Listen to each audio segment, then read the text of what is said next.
एक लंबे समय पहले एक गांव में बलराम और छाया नामक पति पत्नी एक छोटे घर में रहते थे। बलराम उसी गांव में गोली सोडा बेच के उससे आए हुए पैसों से अपना परिवार चलाता था।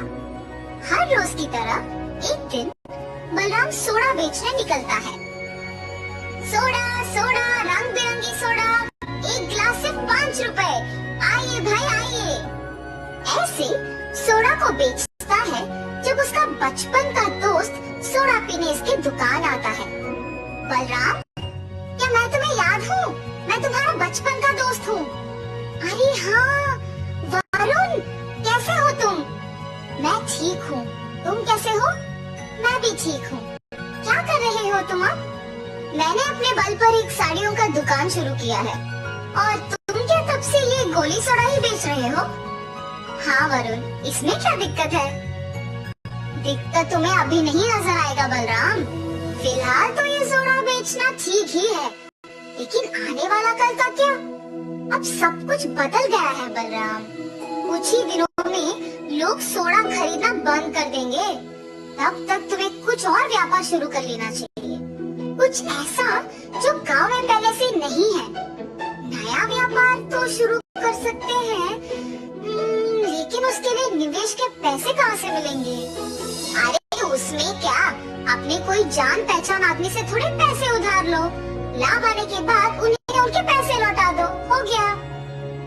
हाँ ये भी ठीक लग रहा है वरुण। ठीक है बलराम, मैं चलता हूँ। ऐसे कहके वरुण वहाँ से चला जाता है। बलराम वो पूरा दिन अपने दोस्त की कही बातों के बारे में सोचते रहता है। मेरे दोस्त ने जो कहा वो ठीक ही कहा। अगर मैं भी उसकी तरह नया दुकान पहले ही शुरू कर देता तो आज का दिन ही अलग होता। ऐसे सोचते हुए अपने आप को अपने पत्नी के साथ एक बड़े बंगले में रहते हुए कल्पित करता है। मुझे मेरे सपने को सच बनाना होगा। मुझे तुरंत ये बात मेरी पत्नी को कहना चाहिए और फिर जल्दी से दुकान भी शुरू कर देना चाहिए। छाया, छाया जी, आ रही हूँ। छाया, तुमसे एक बात कहनी थी। हाँ जी, बोलिए ना। मेरी जान पहचान के कुछ लोगों से कुछ पैसे उधार लूंगा और अपने ही गांव में एक दुकान स्थापित करने की सोच रहा हूँ। बहुत सालों से करते हुए व्यापार को छोड़ के अचानक नया व्यापार क्यों जी? और अगर उसमें नुकसान हुआ तो हम लोगों को ही तो सहना होगा। तुम ऐसे क्यों सोच रहे हो? अगर लाभ आया तो ये सोचो हम कितने अच्छे स्थान में रहेंगे। ऐसे कहके अपने दोस्त से निवेश के लिए कुछ पैसे ले आता है। पैसे तो ले आया हूँ, अब मुझे कौन सा व्यापार करना है? कौन सा दुकान गांव में पहले से ही नहीं है? ऐसे सोचता है। हाँ, मिठाई का दुकान नहीं है गांव में। मेरे पास के पैसों के साथ मुझे एक मिठाई का दुकान शुरू करना चाहिए। ये फैसला करके लाए हुए सारे पैसों से एक मिठाई का दुकान शुरू करता है। उस गांव में पहली बार एक मिठाई का दुकान शुरू करने पर सारे लोग वहाँ आके मिठाई खरीदते हैं। उससे बलराम का व्यापार अच्छा चलने लगता है। एक दिन बलराम की दुकान में एक पहचान का आदमी आता है। अरे बलराम, कैसे हो तुम? मैं ठीक हूँ, तुम कैसे हो? मैं ठीक हूँ, मुझे 2 केजी लड्डू चाहिए, लेकिन अब मेरे पास पैसे नहीं है, कल दे दूंगा। अरे इसमें क्या है, जरूर, मैं तुम्हें बहुत दिनों से जानता हूँ ना, कल दे दो पैसे मुझे। ये लो मिठाई लेके जाओ। ऐसे ही 1-2 को नहीं बल्कि उसके पहचान के बहुत लोगों को ऐसे ही मिठाई तुरंत देके पैसे कल देने कहता था। लेकिन कुछ ही दिनों में जिन लोगों को उधार देता है वो पैसे नहीं देते हैं।